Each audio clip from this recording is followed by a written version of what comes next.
Ya, assalamualaikum warahmatullahi wabarakatuh. Halo, hai, apa kabar? Selamat sore ya. Ada Yura Yunita tadi ya. Lihat lebih dekat, baru saja meluncur ke ruang dengar Anda, mengantarkan kita ke menit yang ke-31, tinggalkan pukul 15 waktu Radio Kota Batik. Ada saya Arif Tawadi yang menjadi kawan Anda ya untuk kesempatan sore hari ini. Di perjalanan Halo Kota Batik, tentunya ada banyak informasi yang sudah kami siapkan untuk kami hadirkan ke ruang dengar Anda, dan Anda punya kesempatan juga untuk berbagi informasi. Nah, silakan Anda bisa berbagi informasi melalui saluran telepon 02854244474 ataupun melalui WhatsApp ya di 0855420912 ya. Silakan mau ngobrolin bukan ngobrolin, mau berbagi informasi mengenai kegiatan yang ada di kampung boleh, mau ngobrolin tentang berbagi informasi tentang kejadian apa nih, peristiwa apa nih yang sedang terjadi di lingkungan Anda, boleh juga. Atau mau berbagi ini dia, berbagi seputar masalah, layanan publik di lingkungan Anda juga dibolehkan ya, silakan. Pokoknya manfaatkan kesempatan ini untuk bisa berbagi informasi maupun ya bisa untuk menyampaikan keluh kesah seputar layanan publik ya. Sekali lagi, keluh kesah seputar layanan publik, bukan keluh kesah pribadi ya. Di saluran komunikasi kami ya di 02854244474 ataupun melalui WhatsApp ya di 08554200912. Ya, tadi saya sempat mampir ke perpustakaan, terus kita ngobrol banyak tentang dunia literasi dan apa tuh, buku dan apa saja sih yang sedang rame gitu ya, dalam dunia perbukuan, dalam dunia baca-membaca. Nah, ternyata banyak banget sekarang itu yang sedang in. Nah, Anda gimana nih? Sore hari ini sedang membaca buku apa atau sudah merampungkan satu buku? Boleh ya, Anda yang mungkin punya pengalaman membaca boleh disampaikan di 02854244474 ataupun melalui WhatsApp ya di 08555420912. Silakan yang mau, yang mau berbagi seputar apa yang sudah dibaca.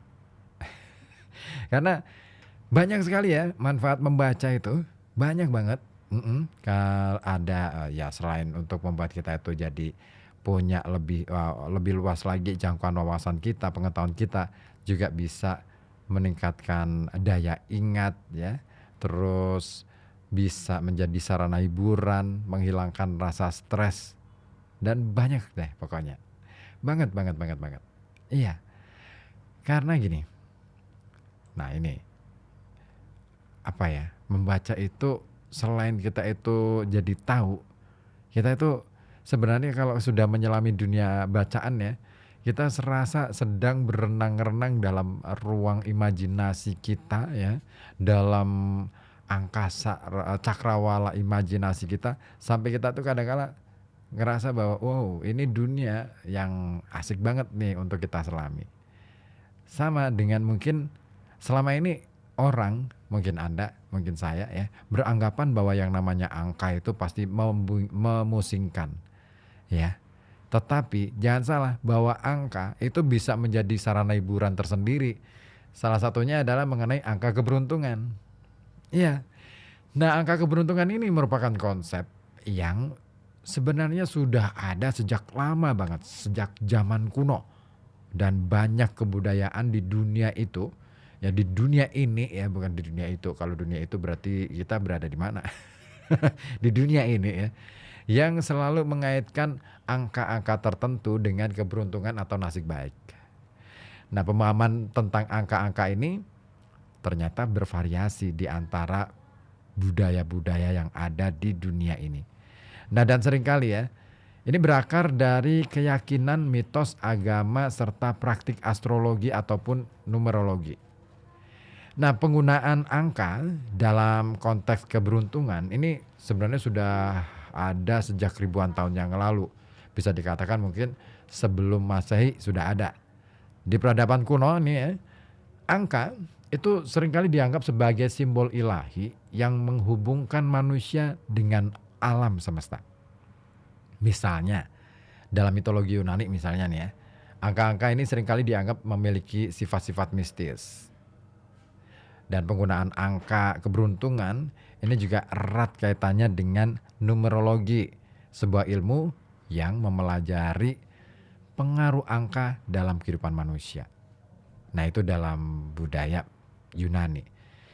Iya, karena ya kita tahu ya, yang namanya angka itu sudah lama ditemukan dan kalau angka yang paling baru ditemukan dalam dunia matematika itu adalah angka 0 dan angka 0 ini luar biasa. Saya mempelajari histori atau sejarah tentang angka 0, bagaimana kemudian katakanlah perjalanan angka 0 dari awal mula tidak dianggap ada, terus kemudian dikukuhkan sebagai bilangan terakhir dalam matematika.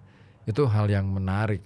Karena angka 0 ini diambil dari konsep-konsep kuno juga, bukan tiba-tiba ada gitu. Ya, siapa ya, Al-Khawarizmi yang menjadi salah satu, pelopor untuk mengkaji tentang angka 0. Karena angka 0 yang dipelajari oleh Al-Khawarizmi ini diambil atau bersumber dari pengetahuan timur terutama dari India. Ada 2 konsep dalam angka 0 itu, angka Brahma dan angka Gupta. Nah, di situ dia mempelajari angka 0. Apa sih bedanya angka 0 dengan kosong, tiada dan nah itu pokoknya kalau dalam konsep filosofisnya bisa panjang banget nih. Nah, itu yang dilakukan oleh Al-Khawarizmi sampai akhirnya kemudian dia menemukan angka 0 dan kemudian angka 0 ini digunakan dalam sistem aljabar, itu dalam matematika, kalkulus dan lain sebagainya. Nah, di dalam budaya Tiongkok kuno, numerologi ini juga digunakan untuk menentukan momen yang tepat untuk memulai sebuah usaha atau acara penting.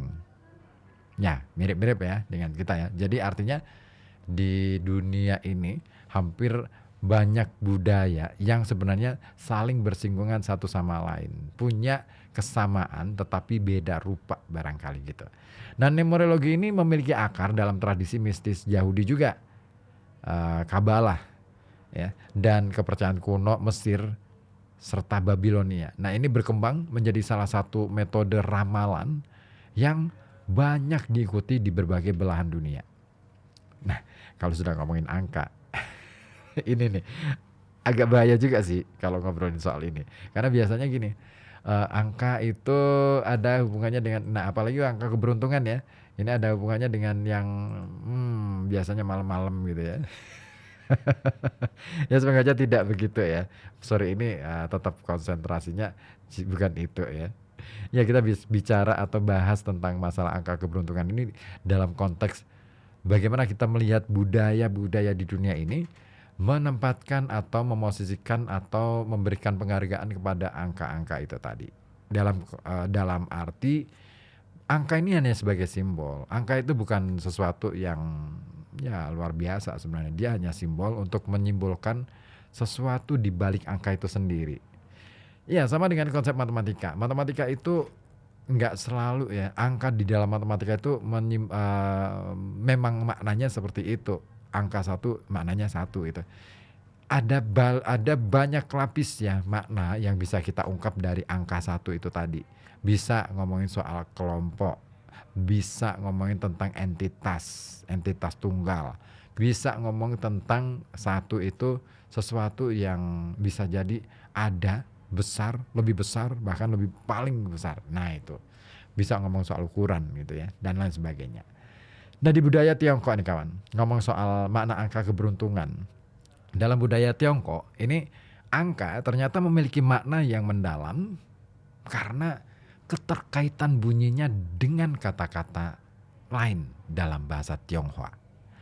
Nah, angka 8 misalnya, ini dianggap sebagai angka yang paling beruntung atau memiliki nilai keberuntungan tersendiri karena pengucapannya mirip dengan kata yang berarti kemakmuran atau kekayaan. Nah, banyak orang Tiongkok ya, ini yang bersedia membayar mahal hanya untuk mendapatkan nomor telepon atau plat nomor mobil yang di dalamnya itu terkandung angka 8. Ah, gitu ya.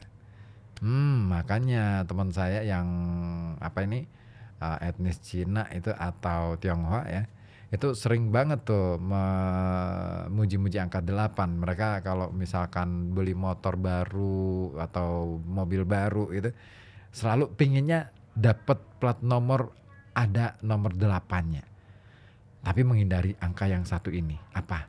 Angka 4. Nah, ini. Angka 4, meskipun ini sebenarnya angka 4 ini kan kalau misalkan dikali 2 ya, 2, dilipatkan menjadi 2, itu menjadi 8 ya, dalam hitungan sepersepuluh gitu ya, persepuluhan ya. Itu ternyata angka ini sangat dihindari dalam budaya Tiongkok. Why? Kenapa?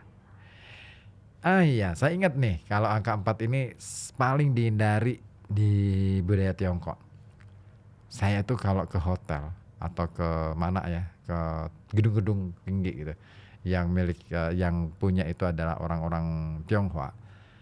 Hotel kemarin ya, waktu saya ke mana, Majalengka itu gitu, di lift itu ada angka 1, lantai 1, 2, 3 ada, 4 hilang, adanya 5.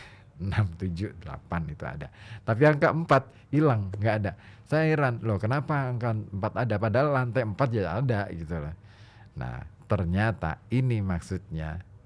Ternyata angka 4 ini dihindari karena pengucapan kata angka 4 itu ya mirip-mirip dengan kata kematian. Dan ini menyebabkan angka 4 seringkali dihindari dalam nomor rumah, lantai gedung, bahkan sampai nomor telepon. Tapi enggak kali ya untuk nomor sepatu. Ya coba deh kalau nomor sepatu misalnya, ukuran sepatu habis 39, 40. Masa langsung mau loncat 50, jadi besar banget dong, ya kan? Dan itu ya angka 4 bagi budaya Tiongkok. Ternyata gitu ya. Nah, bagaimana dengan budaya barat? Budaya-budaya dari bangsa-bangsa Eropa, budaya-budaya dari Amerika. Amerika yang ini ya, bukan native ya. Kalau native American native itu sebenarnya Indian ya, kayak Anglo-Saxon, bukan Anglo-Saxon, tapi lebih ke Maya, suku Maya, Inka Maya gitu. Itu Amerika asli gitu ya. Nah, dalam budaya barat, angka keberuntungan ini seringkali dikaitkan dengan mitos dan tahayul. Nah, angka 7 kalau di dalam budaya barat ya, misalnya ini dianggap sebagai angka keberuntungan di banyak negara yang menganut budaya-budaya barat. Dan ini sebagian karena kaitannya dengan agama Kristen, yakni Tuhan menciptakan dunia dalam 7 hari, serta adanya konsep tentang 7 dosa besar dan satunya lagi 7 sakramen. Iya sih ya, kalau dalam agama Kristen penciptaan itu dalam bilangan 7 gitu kan. Nah, hari itu apa ya? Ya kita nggak bisa membayangin ya, hari dalam konteks ini adalah satuan waktu gitu kan, yang seperti kita. Nah, yang seperti kita alami setiap saat gitu ya di dalam dunia ini. Nggak bisa seperti itu ya. Kemudian selain itu, ada angka yang dianggap sebagai angka yang sangat dihindari karena berpotensi atau dianggap memiliki kesialan atau punya makna kesialan. Apa itu? Angka 13 ini dalam budaya barat. Angka 13 itu sering dianggap sebagai angka yang membawa kesialan, terutama dalam tradisi barat. Nah, banyak bangunan kalau di sana ya, di dunia barat sana tidak memiliki lantai 13, berbeda dengan yang bangunan yang dimiliki oleh para pengusaha asal Tiongkok itu ya, atau misalkan saudara kita yang Tionghoa. Mereka menghindari angka 4. Tapi di barat yang dihindari adalah angka 13. Jadi kalau misalkan kita itu masuk ke hotel ataupun masuk ke gedung-gedung tinggi gitu ya, yang jumlah lantainya mungkin lebih dari 20 lantai, itu kalau di barat sana berarti kita tidak akan menjumpai angka 13 di dalam lift, tombol lift itu. Karena itu tadi sering dianggap sebagai angka yang penuh dengan kesialan. Dan ini dia, hari Jumat tanggal 13. Kalau mereka menyebutnya Friday the 13th, ya. Ini sering dianggap hari yang membawa nasib buruk. Makanya kalau Anda pernah nonton film serial ya, Friday 13th, itu akan sering banget tuh kita akan mendapatkan ya kayak film-film horor gitu. Tapi sebenarnya itu bukan film horor, lebih ke thriller kali ya. Lebih ke misteri thriller. Nah, di film itu kita akan selalu menjumpai alat-alat atau nasib buruk tokoh-tokoh yang berada di film itu. Dan biasanya nasib buruk ini berkenaan dengan atau ada kaitannya dengan alat-alat misalkan gramafon atau misalnya apalagi apa ya, jam dinding yang kuno dan lain sebagainya. Nah itu film paling menakutkan menurut saya zaman itu. Saya takut banget loh kalau habis nonton itu nggak mau pulang ke rumah, nonton dulu yang tayangan yang lain supaya apa ya, ingatan tentang cerita-cerita horornya itu pupus dan akhirnya bisa sedikit lupa dengan cerita yang horornya tadi. Tapi biasanya begitu pulang, lari saya. Ya, karena memang film horor Friday the 13th itu sangat-sangat bikin bulu roma berdiri beneran, tegang betul, dan benar-benar membuat kita tuh takut gitu. Dan kepercayaan tentang angka 13 ya, dan juga hari Jumat tanggal 13 ini sebenarnya diperkirakan ya, ini berasal dari perjamuan terakhir dalam Injil, yakni 13 orang duduk bersama dan salah satu dari mereka Yudas. Inilah yang kemudian dalam keyakinan agama Kristen itu yang mengkhianati Yesus. Itu yang kemudian diambil dari itu. Ngomongin soal ini sebenarnya menarik sih kalau Anda pernah nonton film The Lost Symbol atau bukan The Lost, baca novel The Lost Symbol yang ditulis oleh David Brown, atau film judul yang berbeda, novel yang ditulis oleh David Brown juga. Apa sih, saya lupa, ampun. Apa ya? Sebentar, saya agak lupa. Tapi itu bercerita tentang tentang simbol-simbol rahasia yang ada di bangunan-bangunan tua, terutama gereja-gereja zaman ortodoks. Saya lupa apa sih judulnya. Kalau tidak salah judulnya apa sih? Leonardo da Vinci Code. Ya, Da Vinci Code. Ya, benar-benar Da Vinci Code. Nah, itu film keren banget menurut saya. The Da Vinci Code ini film yang dirilis pada tahun 2006 ya di Amerika Serikat ya, dan ini disutradarai oleh Ron Howard, dan naskah aslinya ini sebenarnya berangkat dari novel yang ditulis oleh David Brown, dan novelnya ini diadaptasi ya ke dalam film. Novelnya terbit pada tahun 2003. Judulnya adalah The Da Vinci Code. Nah, naskah skenarionya ditulis oleh Akiva Goldsman dan diadaptasi dari novel itu.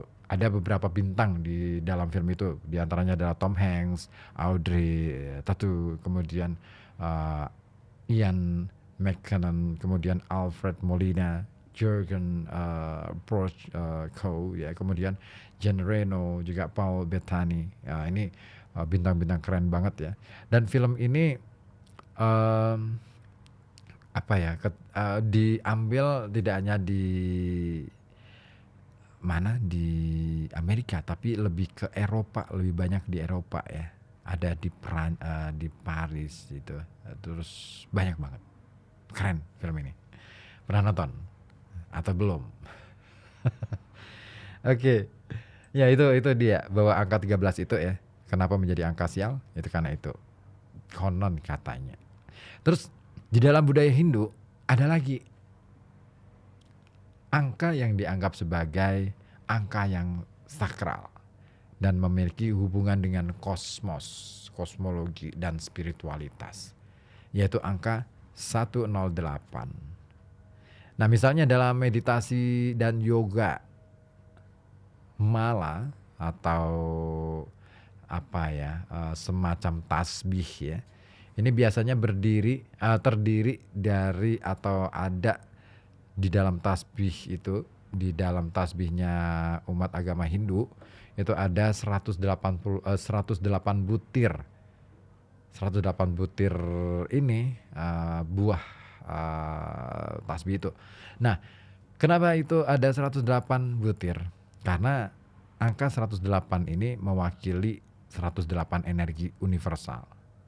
Dan selain itu, angka ini juga ditemukan dalam perhitungan astronomi Hindu kuno. Ini menarik sekali nih kalau astronomi Hindu kuno. Dalam kitab-kitab kuno ya, ada tuh disebutkan bahwa banyak sekali ya yang sudah ditemukan dalam astronomi kuno, terutama yang di Indonesia itu ada kitab-kitab yang berbicara tentang astronomi kuno. Itu ada hal yang menarik bahwa di dalam galaksi ternyata bisa ditemukan galaksi lagi. Jadi semacam lapis.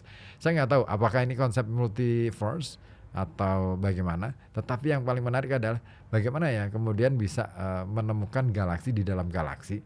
Terus ditembus lagi di baliknya galaksi itu masih ada lagi. Jadi semakin kita masuk ke dalam, semakin luas alam semesta ini terbentang, dan semakin kita nggak tahu batas keluasan alam semesta ini. Gila, keren banget tuh. Itu kitab-kitab kuno. Saya belum pernah baca sih, tapi kalau tidak pernah mendapatkan informasi itu. Nah, lalu di budaya Jepang ada lagi nih. Di budaya Jepang itu ada angka-angka yang dianggap sebagai angka keramat. Ya, mirip-mirip lah dengan Tiongkok ya. Angka 4 ini ternyata di dalam budaya Jepang ini sangat dihindari. Karena pengucapannya mirip dengan kata yang berarti mati.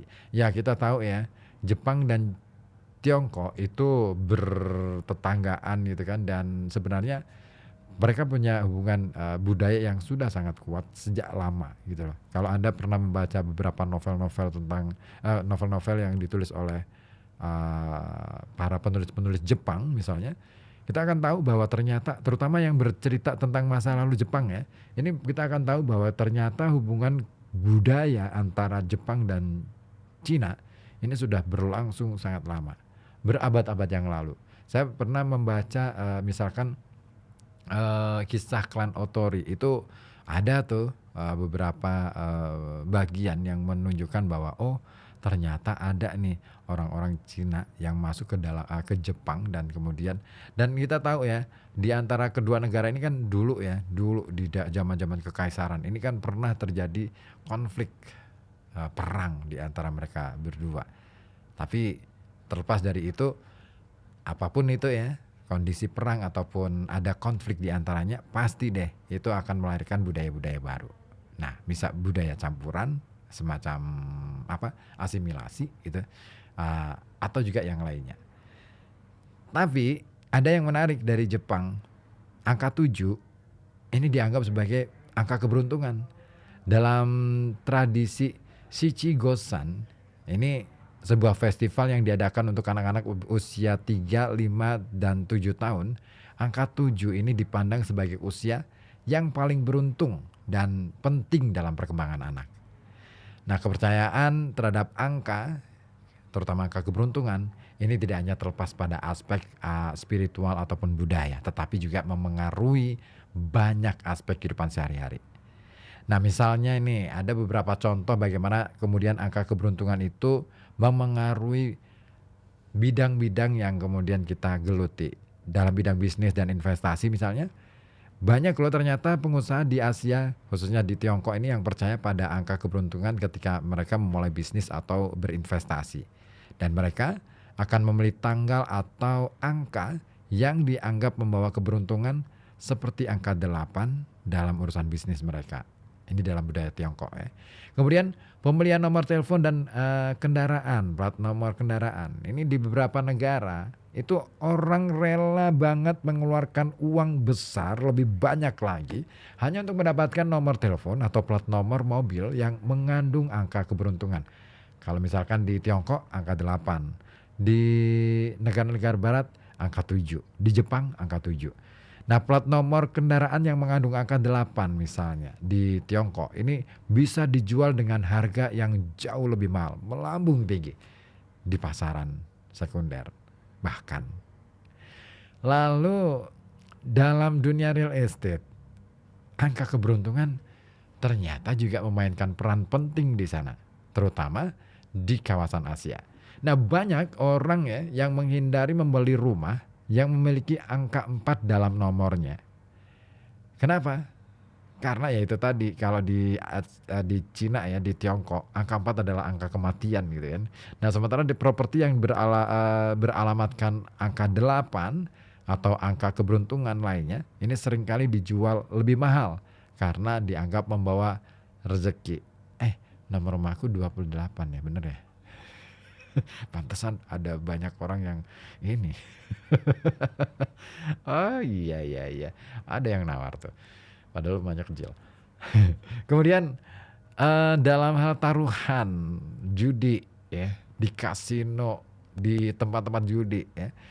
Di kasino dan dunia perjudian, angka keberuntungan seringkali digunakan oleh para pemain untuk menentukan pilihan mereka. Nah, di banyak kasino, meja roulette dan dadu ini seringkali dipenuhi dengan permainan yang percaya pada kekuatan angka-angka tertentu. Jadi, angka keberuntungan ini adalah bagian dari kehidupan banyak orang di seluruh dunia. Nah, mereka meski pandangan terhadap angka keberuntungan ini berbeda-beda di setiap budaya, pengaruhnya ini ternyata tetap kuat dalam kehidupan kita sehari-hari, dari bisnis sampai masalah-masalah spiritualitas. Lalu apakah seseorang percaya atau tidak pada angka keberuntungan?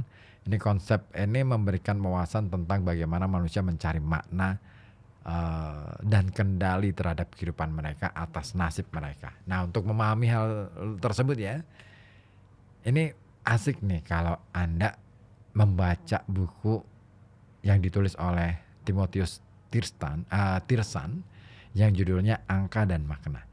Nah, kenapa? Buku ini menjelaskan secara komprehensif tentang arti dan makna filosofis di balik angka dalam berbagai budaya, serta bagaimana angka-angka tersebut memengaruhi cara berpikir, berperilaku, bahkan ketika kita akan mengambil keputusan.